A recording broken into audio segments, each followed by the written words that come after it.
गहरे जंगल के बीच एक प्राचीन टूटा फूटा महल खड़ा था। सदियों से वीरान पड़ा यह महल अब पेड़ों से ढंका हुआ था और रात होते ही वहां से अजीब सी चीखें सुनाई देती थीं। लोग कहते थे कि यह राजा चंद्रवीर का महल है जो अब भूत बन चुका है। कभी यह महल रोशनी और रौनक से भरा रहता था। राजा चंद्रवीर एक शक्तिशाली लेकिन क्रूर शासक था। उसने एक साधु को अपमानित किया था, जिसके कारण साधु ने उसे श्राप दिया, तेरा अंत न होगा पर तेरा राज भी न बचेगा।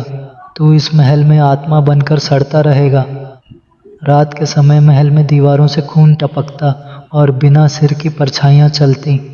सैनिकों ने बताया कि उन्होंने किसी को अंधेरे में दरबार में बैठा देखा, सोने के सिंहासन पर बैठा एक अधजला राजा।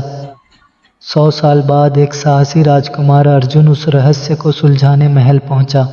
उसके पास साधु का दिया हुआ एक दिव्य दीपक था जो सच्चाई को उजागर कर सकता था। दीपक जलाते ही भूतों की चीखें गूंज उठीं। महल का दरबार जीवित हो उठा।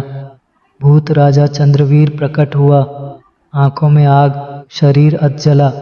उसने अर्जुन से कहा, मैं मुक्ति चाहता हूँ पर कोई मेरा पाप धो नहीं सकता।